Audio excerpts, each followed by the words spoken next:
जय Hind and hello guys, स्वागत है आपका आपके अपने YouTube चैनल ज्ञानदेह होस्ट में। और इस वीडियो में मैं आपके लिए एक बहुत ही गजब की जॉब लेकर के आया हूं, जो कि काफ़ी अच्छी जॉब है और एक आपके लिए परमानेंट जॉब भी है। यानी कि ऐसा नहीं है कि ये कोई टेम्परेरी जॉब है। और ये जो डिपार्टमेंट है ये भी एक अनयूजुअल डिपार्टमेंट है, यानी कि इसके बारे में डिपार्टमेंट के काफ़ी कम लोग जानते हैं। बट ये गवर्नमेंट का डिपार्टमेंट है जिसमें कि जो आपकी पोस्टिंग की जाएगी वो आपकी परमानेंट बेस पर की जाएगी। इसलिए आप इस वीडियो को देखें और आप यहां पर इस भर्ती के बारे में जानें कि कौन कौन सी पोस्ट है एंड कौन सी पोस्ट पर क्या क्वालिफिकेशन चाहिए, सिलेक्शन आपका कैसे किया जाएगा, फॉर्म आप कैसे भरेंगे, कहां से भरेंगे, ये सब जानकारी आपको यहां पर इस वीडियो में दी जाएगी। इसलिए आप इस वीडियो को स्किप मत कीजिएगा, क्योंकि अगर आपने स्किप किया तो आप एक अच्छी अपॉर्चुनिटी मिस कर जाएंगे एक अच्छी जॉब पाने की। इसलिए वीडियो को देखते रहिए। एंड अगर अभी तक आपने इस वीडियो को लाइक नहीं किया तो यार फटाफट से लाइक करके चैनल को सब्सक्राइब कर लीजिए, ताकि जब मैं फॉर्म फिलअप की वीडियो बनाऊं,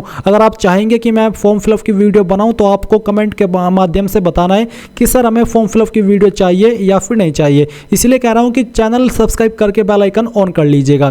तो यहां पर अभी जो आप वीडियो में देख सकते हैं ये आपकी ऑफिशियल वेबसाइट है, जो कि भारतीय इतिहास अनुसंधान परिषद यानी कि ICHR की वेबसाइट है और ये न्यू दिल्ली के अंदर बेस है। ये एक सेंट्रल गवर्नमेंट का ही डिपार्टमेंट है, बट काफ़ी अनयूजुअल है, यानी कि इसके बारे में काफ़ी कम लोगों ने सुना है। बट ये एक अच्छा डिपार्टमेंट है जहां पर आपकी परमानेंट बेस पर वैकेंसी निकाली है। आप यहां पर ऑफिशियल वेबसाइट पर देख सकते हैं कि various post of group C in ICHR। तो जैसे आप इसके ऊपर क्लिक करते हैं आपके सामने PDF आ जाएगा, जो कि आप डायरेक्टली हमारी वेबसाइट jobsgyan.in से भी डाउनलोड कर सकते हैं, जिसका लिंक इस वीडियो के डिस्क्रिप्शन में दिया गया है। आप ये लिंक ओपन करके यहां से आकर के ऑफिशियल नोटिफिकेशन PDF के ऊपर क्लिक करके डायरेक्टली इस नोटिफिकेशन को डाउनलोड कर सकते हैं। तो अगर आपको यहां पर ये जो वैकेंसी है एक आपकी फेवरेट वेबसाइट है, नाम नहीं लूंगा, अगर आप ये देख रहे कि उसके ऊपर नहीं आई है तो वो हमसे काफ़ी स्लो है। और वो मे भी हमारी वीडियो को देखने के बाद में, क्योंकि वो मुझे फॉलो करती है जो मैं कंटेंट डालता हूँ उसको, तो फिर क्या पता वो अपनी वेबसाइट के ऊपर इसको अपडेट कर दे। इसलिए मैंने आपको यहाँ पर ऑफिशियल वेबसाइट से दिखाया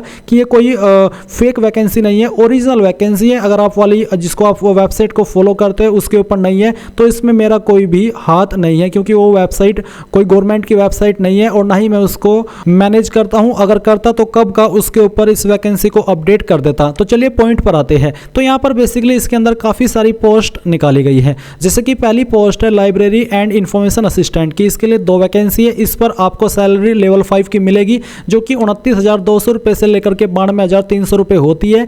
और एज लिमिट मैक्सिमम 28 साल रखी गई है। अप्लाई करने के लिए आपसे बैचलर डिग्री मांगी है एंड आपसे यहाँ पर डिग्री इन लाइब्रेरी साइंस और a diploma for which degree is an admission requirement, यानी कि अगर आपके पास इसमें क्वालिफिकेशन होगी तो आपको ज़्यादा महत्वता दी जाएगी। साथ ही 2 ईयर का एक्सपीरियंस आपसे इस पोस्ट पर मांगा है। अभी यहाँ पर आपका सवाल होगा कि सर आपने थंबनेल में लिखा है कि 10वीं पास अप्लाई कर सकते हैं, बट यहाँ पर 10th पास तो नहीं है। मैं आपको पहले वही पोस्ट के बारे में जानकारी बताता हूँ जिसमें कि 10वीं पास अप्लाई कर सकते हैं। तो यहाँ पर 13 पॉइंट पर है आपकी सफाई कर्मचारी की पोस्ट। इसमें आपकी 3 वैकेंसी है। सैलरी आपको 18,000 रुपये से लेकर के 56,900 दी जाएगी। एज आपकी 28 साल से ज़्यादा नहीं होनी चाहिए और अप्लाई करने के लिए आपसे इस पर 10वीं पास की योग्यता मांगी है। तो एक तो यह है आपकी पोस्ट जिस पर 10वीं पास अप्लाई कर सकते हैं। फिर आती है आपकी MTS की पोस्ट, जिसमें कि MTS वॉचमैन और वार्ड अटेंडेंट है। इसके लिए 2 पोस्ट है। अप्लाई करने के लिए आपसे जो क्वालिफिकेशन मांगी है वो 10th क्लास यानी कि 10वीं मांगी है। फिर इसके अलावा आपकी एक और पोस्ट यहाँ पर है जिसमें कि 10वीं पास अप्लाई कर सकते हैं। तो वो कौन सी है वो आप यहाँ पर देख लीजिए। यह है आपकी MTS ऑफिस अटेंडेंट की, जिसमें सबसे ज़्यादा वैकेंसी 11 पद है और इस पर आपकी 18,000 रुपये से लेकर के 56,900 रुपये सैलरी है। अप्लाई करने के लिए इस पर सिंपली 10वीं पास की योग्यता मांगी है। फिर जो आपकी स्कूटर ड्राइवर की पोस्ट है, इसके लिए 1 वैकेंसी है। अप्लाई करने के लिए आपसे 12वीं पास की योग्यता मांगी है। साथ ही आपको कहा है कि आपके पास वैलिड ड्राइविंग लाइसेंस होना चाहिए 2 ईयर का, और यानी कि 2 ईयर से मतलब है कि 2 ईयर आपका फिर वो एक्सपीरियंस में काउंट हो जाएगा। जो आपके पास ड्राइविंग लाइसेंस है, चाहे लाइट मोटर व्हीकल का चाहे हैवी मोटर व्हीकल का, वो 2 साल पुराना होना चाहिए, तभी वो आपका 2 साल के एक्सपीरियंस में काउंट होगा। फिर आपकी एक पोस्ट है स्टाफ कार ड्राइवर की, 1 वैकेंसी है। अप्लाई करने के लिए इस पर 12वीं पास की ही योग्यता मांगी है एंड इसके अलावा आपकी लिफ्ट ऑपरेटर की एक वैकेंसी है, इस पर अप्लाई करने के लिए भी आपसे 12वीं पास की योग्यता और साथ ही सर्टिफिकेट मांगा है ट्रेनिंग का लिफ्ट ऑपरेशन में। फिर आती है आपकी हिंदी टाइपिस्ट की पोस्ट, इस पर भी अप्लाई करने के लिए 12वीं पास की योग्यता, साथ ही यहाँ पर आपसे टाइपिंग मांगी है जो कि अगर आप हिंदी की करेंगे तो 30 वर्ड पर मिनट स्पीड होनी चाहिए और यहाँ पर बेसिकली हिंदी का ही ऑप्शन है और कंप्यूटर के ऊपर आपको ये टाइपिंग करनी होगी, इंग्लिश का कोई ऑप्शन इसमें नहीं है। इसके बाद यहाँ पर अगली पोस्ट है आपकी एलडीसी की, जिस पर आपके 3 पद है। अप्लाई करने के लिए आपसे 12वीं पास की ही योग्यता मांगी है और इसमें आपसे टाइपिंग इंग्लिश हिंदी दोनों की मांगी है, यानी कि जिसकी भी आप करना चाहे कर सकते हैं। जैसे कि यहाँ पर बोला कि should have pass typing in English या फिर Hindi with minimum speed of 35। अगर इंग्लिश की करेंगे तो स्पीड 35 वर्ड पर मिनट होनी चाहिए एंड हिंदी की करेंगे तो 30 वर्ड पर मिनट आपकी स्पीड होनी चाहिए। सैलरी आपको इस पर 19,900 रुपये से लेकर के 63,200 रुपये दी जाएगी। इसी के साथ यहाँ पर आपकी वैकेंसी है असिस्टेंट की, इस पर आपकी 2 पोस्ट है और यहाँ पर आपसे अप्लाई करने के लिए बैचलर डिग्री साथ ही एक्सपीरियंस मांगा है। इस पर बेसिकली फ्रेशर कैंडिडेट अप्लाई नहीं कर पाएंगे, इसमें जो एक्सपीरियंस है वो भी गवर्नमेंट डिपार्टमेंट का मांगा है। जो मैंने आपको नीचे वाली अभी पोस्ट बताई है ये वो सभी पोस्ट है जिन पर फ्रेशर कैंडिडेट अप्लाई कर सकते हैं और 10वीं 12वीं के माध्यम से अप्लाई कर सकते हैं, इसलिए काफ़ी अच्छी आपके लिए पोस्ट है। इसलिए मैंने आपको कहा था कि मस्त जॉब है, आपको इसके बारे में जानने के बाद में अच्छा लगेगा कि यार हाँ इस वैकेंसी में तो मैं अप्लाई कर ही सकता हूँ,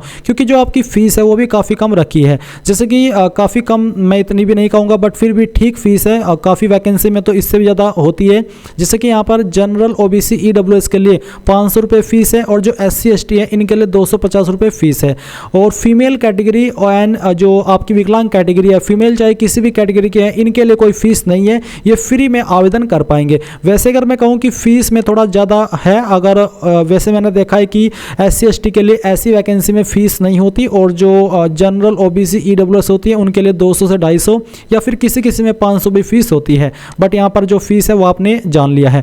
अब ये तो आपके एलिजिबिलिटी के बारे में पूरी जानकारी। अभी ये फॉर्म आप कब से भरेंगे, वैसे तो इसके बारे में ये आपको ये बोला है कि इस ऑफिशियल नोटिफिकेशन का अनाउंसमेंट एम्प्लॉयमेंट न्यूज़पेपर में हो जाने के बाद 30 दिन तक आप इस फॉर्म को भर पाएंगे। तो अभी इसका अनाउंसमेंट हुआ नहीं है, जैसे ही होगा मैं आपको बता दूंगा। इसका अनाउंसमेंट आने वाले जो एम्प्लॉयमेंट पेपर है उसके अंदर हो सकता है एंड जैसे ही उसके अंदर हुआ तो फिर आपको 30 दिन का वक्त मिलेगा इस फॉर्म को भरने का। इसके आने की संभावना इसी एम्प्लॉयमेंट न्यूज़पेपर में थी बट वो आया नहीं, जो कि 14 जनवरी को आया था। अब मुझे लगता है कि ये 20-21 जनवरी को आएगा और इसी में इसका अनाउंसमेंट होगा। फिर आप 20-21 जनवरी से लेकर के अगले 30 दिन तक इस फॉर्म को भर पाएंगे। अभी बात करते हैं कि आपका सिलेक्शन कैसे किया जाएगा। तो सिलेक्शन के बारे में इन्होंने यहाँ पर जानकारी दी है कि कैसे आपका सिलेक्शन किया जाएगा।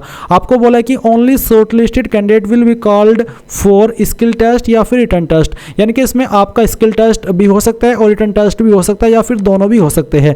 ICHR reserve the absolute right to decide as to whether to hold skill test, written test और बोथ, यानी कि अभी ICHR ने डिक्लेयर नहीं किया कि इनमें से हम क्या करेंगे। ये अधिकार अभी ICHR अपने पास रखता है कि उनको रिटन टेस्ट लेना है और स्किल टेस्ट लेना है या फिर दोनों लेने हैं। एंड जैसे ही वो इसको डिसाइड कर लेंगे तो फिर वो नोटिस जारी करेंगे जिसमें कि आपका स्किल टेस्ट का प्रोसेस एंड जो आपका रिटन एग्जाम का पैटर्न और सिलेबस है उसके बारे में जानकारी दे देंगे। वैसे मुझे लगता है कि इसमें आपका रिटन एग्जाम भी होगा और स्किल टेस्ट भी होगा। रिटन एग्जाम सभी पोस्ट पर होगा और स्किल टेस्ट उन पोस्ट पर होगा जिन पर आपसे टाइपिंग मांगी है, अन्य पोस्ट पर जो स्किल टेस्ट है वो नहीं होगा। तो आपने ये भी जानकारी यहाँ से जान ली है। अब इसमें कोई जानकारी ऐसी बची नहीं है जो कि आपको जानना जरूरी है। अब आपने जो भी आप ये जानकारी जानी, इसके बाद में कोई अगर डाउट है, कोई सवाल है तो आप कमेंट के माध्यम से पूछ लीजिएगा। सो ये थी आपकी ICHR रिक्रूटमेंट 2023 के बारे में पूरी जानकारी। आई होप आपको जानकारी पसंद आई होगी। जैसा कि मैंने कहा कि कोई सवाल डाउट है तो पूछ लीजिएगा एंड अगर आपने अभी तक वीडियो को लाइक नहीं किया तो लाइक करके चैनल सब्सक्राइब करके बेल आइकन ऑन कर लीजिए। Thanks for watching. जय हिंद।